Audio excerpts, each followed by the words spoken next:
Hey guys, and welcome to Pheas Airsoft, where today I'm unboxing this KWA RN47.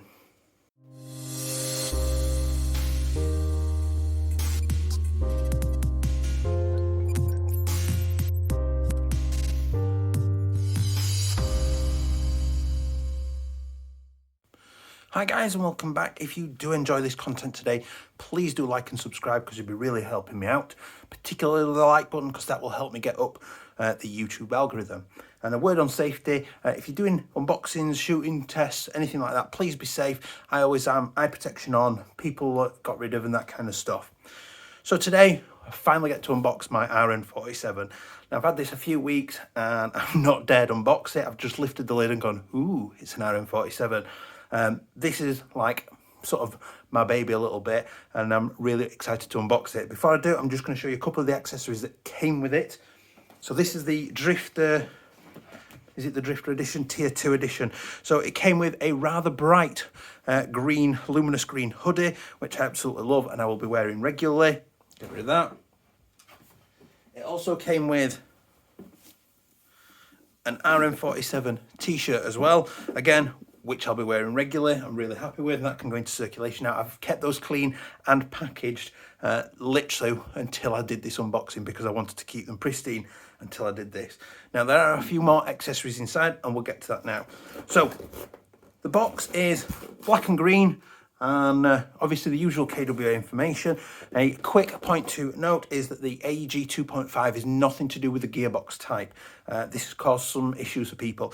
So the AEG 2.5 and 3.0 thing is all to do with the features that are in here. So this is non-recoil, so it's a version 2 based gearbox that has the quick change spring system and what a variable FPS system. The AEG 3.0 is the same gearbox, so it's still a version 2 based, but it has the recoil system in the back. So please be careful. If you're buying a Gate Titan, you need a V2 rear wired Titan. So let's get in here and check out my baby. So there it is. Now the internal packaging is not amazing, but I don't care about that. And there are the extra accessories, and I am just going to jump straight in and get this thing out because I absolutely love it. I am so happy to have this. Check that thing out. I absolutely love it. It's like the illicit love child of an AK and an M4 combined, and I'm so pleased with it. So there's the mag. It is a completely unique mag. There is no way that I can see or tell that you can get a normal AEG height AK mag to fit at all. They are 120 rounds, clicking nicely. You can remove it using the bottom. That's the follower that obviously makes sure every round's fed, or you can use the traditional ambidextrous mag catch as well. So you've got 3 potential ways to remove that mag. Really happy with that. Now it comes with, because obviously it's generally American built, it comes with an is it anodized? Yeah, anodized red flash hider muzzle brake, but it also includes in the pack, as part of this tier 2 edition, it includes a lovely spiffing green one, which I'll be fitting shortly, ready for the photos at the end. I also, because I'm that way out, decided at first that I didn't like the green trigger and I didn't really like the green sort of sliding rods for the stock, but then changed my mind. So I have bought myself a almost matching green trigger to go in it. I will be fitting in future a Gate Titan in it and a high-speed motor, an ASG Ultimate motor, and a battery extension as well, which we'll look at shortly. So also in the pack then is my other extras that I got as part of this deal. Let's just have a quick look in here. So I got myself a lovely sticker that's going to go on my GoPro box, a rather nice patch that's going to go on into my nice patch collection, and then a face mask as well, which actually I might start wearing quite a lot because obviously we're in the middle of a pandemic. This is during lockdown 3 in the UK, during sort of January into February time. So I am quite happy, very happy rather, with the stuff I've got in here. You then get the variable FPS tool, the manual card, another KWA sticker, obviously a warranty card, and you get a couple of M-lock rails as well to go on there. So what I'm going to do is lift this bad boy out and I'm going to get shut of the box. So, oh, look at that. Oh, I am so happy with that. There we are. There we have it. So we've got the M-lock front end then with bags of room there to get yourself some rails on there to fit whatever kind of accessories, or just fit M-lock accessories if you want. I do like the inclusion of a little bit of a rail at the front there, because I'd probably find I'd mount a torch at the front if I was going to run, you know, sort of 24-hour event or something like that. If I needed a torch urban site, I'd probably put one that far forward and then have the wire come back and mount on the magwell, so I can sort of click the pressure switch the torch on and off. I assume it's the normal standard sort of internal setup of the barrel and everything. And a lot of people comment about, how do I get rid of the outer barrel now? They do seem to be gluing the outer barrels on. So they basically applying glue to the threads, then putting the barrel nut on. And then obviously the thread dries. So we're finding that if you strip all the other, sort of the inner barrel, the hop out and everything, and apply some heat to the outer barrel whilst trying to unscrew it, eventually the glue just gives way and it, you know, opens it up and lets you go. So we've got some flip up backup iron sights, which are quite nice, and see if I can line up more or less. There, look, down the iron sights, obviously quite handy, but I have got myself a little red dot sight to sit on top of it, which I'll put on specifically for the pictures at the end. You've got your, obviously, ambidextrous mag catch that's also got a third option at the bottom there, which I'm quite liking that that's in there. So you have got 3 possible ways to get your mag out, so you're never going to struggle to find a way to drop your mag out. I believe if I lock that open, yeah, it does lock open, so I can access the hop unit, and it has got the, what appears to be, well, it must be the same hop unit as the TK45, because I am reassured that the upper is TK45 compatible. Now, I don't have mine with me at the moment, but I'm absolutely 100% certain that it is the same upper. So if I wanted to change to the TK45C or the TK45 normal upper, I could do quite easily. And replacing the bolt release releases the obviously ejection port there and covers it back up, the dust cover, not dust cover, yeah. So obviously I can do that with the charging handle as well, which is quite satisfying. It gives you a nice click, and I can push up the little release here, ambidextrous again, and it releases it all. I've then got an ambidextrous selector as well on the left and right hand side, AR style, not AK style. And then we've got the adjustable stock using what they've had on like the T6 and things.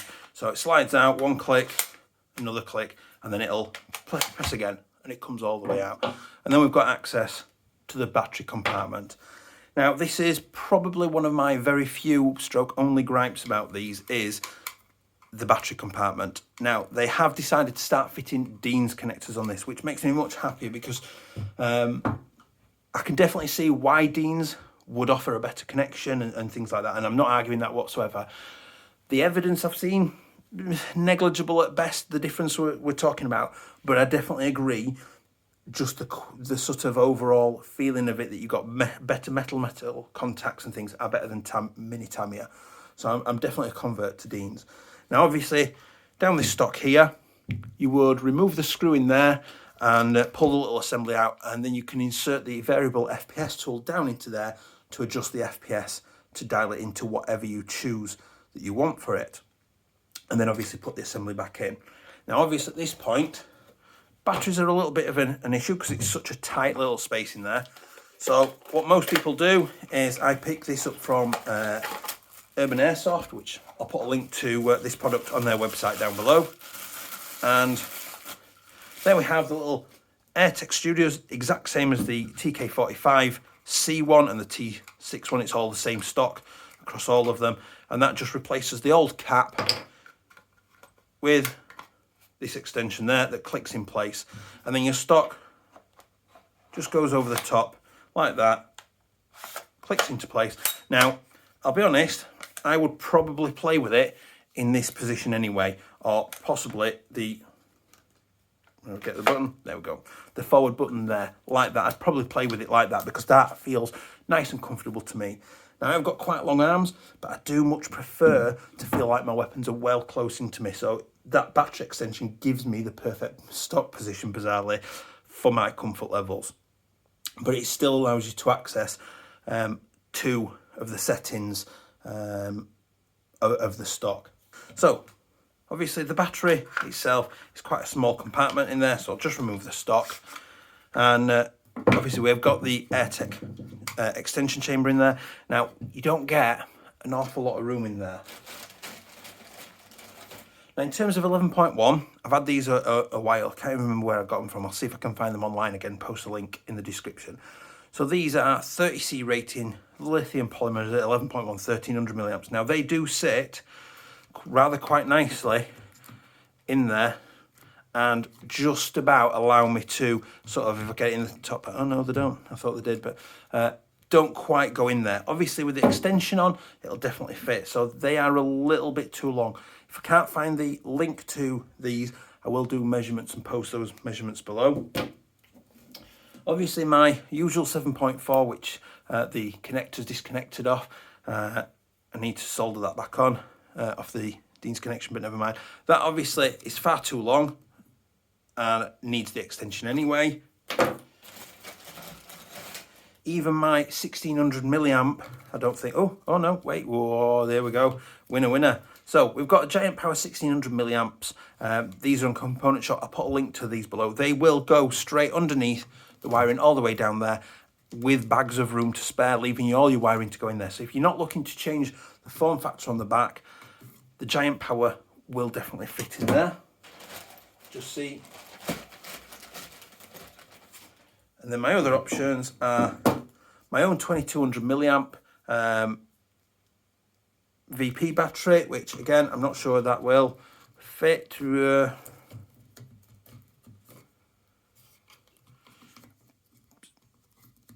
One side I can get in, but again, you're going to need the extension for that. And then the other one I've got is the 1200s, and they questionably fit depending on where you sit them. You're probably going to struggle to get the cap on there, and those are the iPower 8 fields 1200 milliamps as well. So you're kind of limited if you want to keep these standard. The Giant Power will fit, and I will provide a link to those because I know those are still available in the UK. I will provide a link to those below. But you're sort of limited beyond that, really. The extension, on the other hand, opens things up massively. You gain an extra couple of inches of space, and things are no longer a worry anymore. And you can start sticking more or less whatever sort of battery you want in there. Now that is not a big space in there, just to show you. And I will try and post a description of the width of that as well below in the description. So what I'm going to do now is I'm going to go to some footage of it shooting, chronoing and everything, and then we'll come back and see where that leaves us.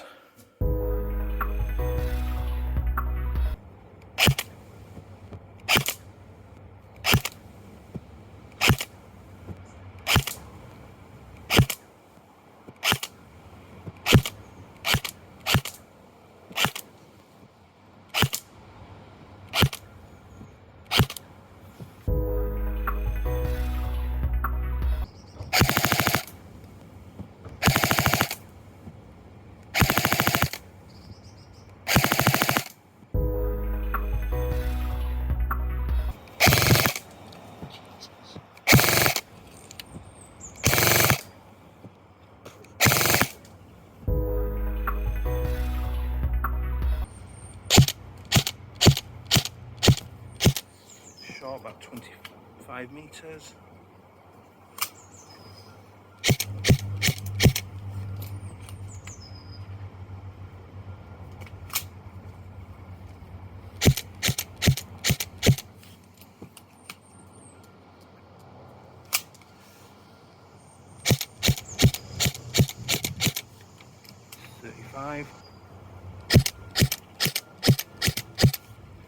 Still dropping short.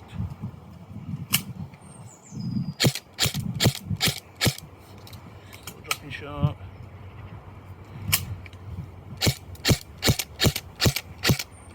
Getting better. That's 40 meters.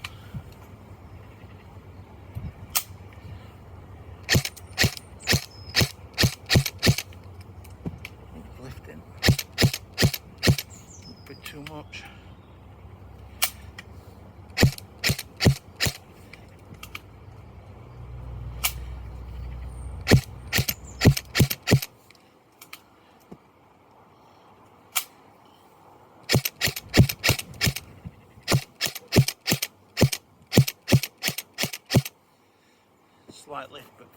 5 meters.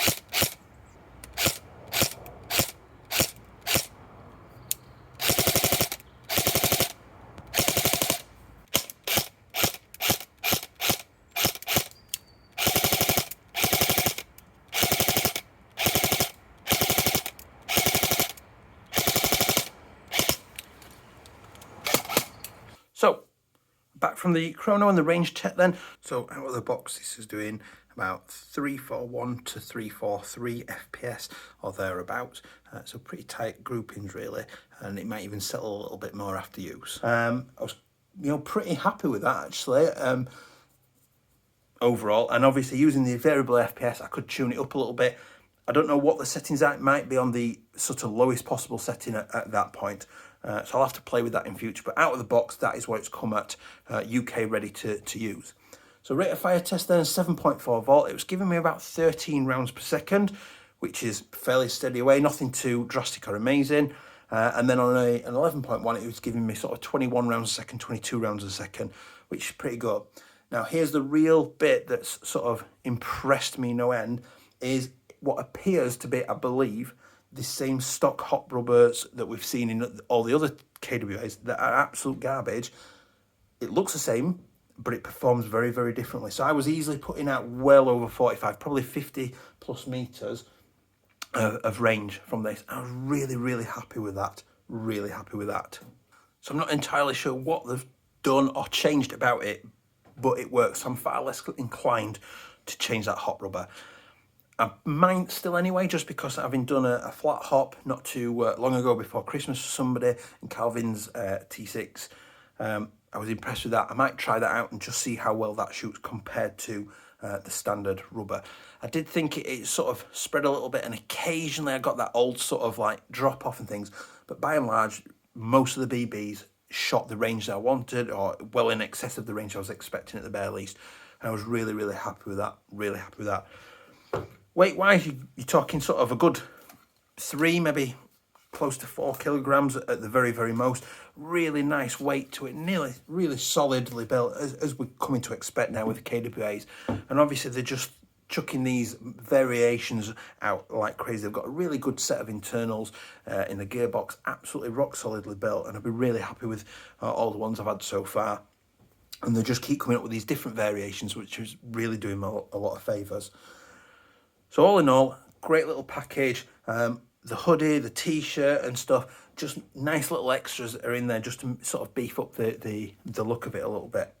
So I'm going to leave the usual photos and showing a few accessories attached on it and stuff.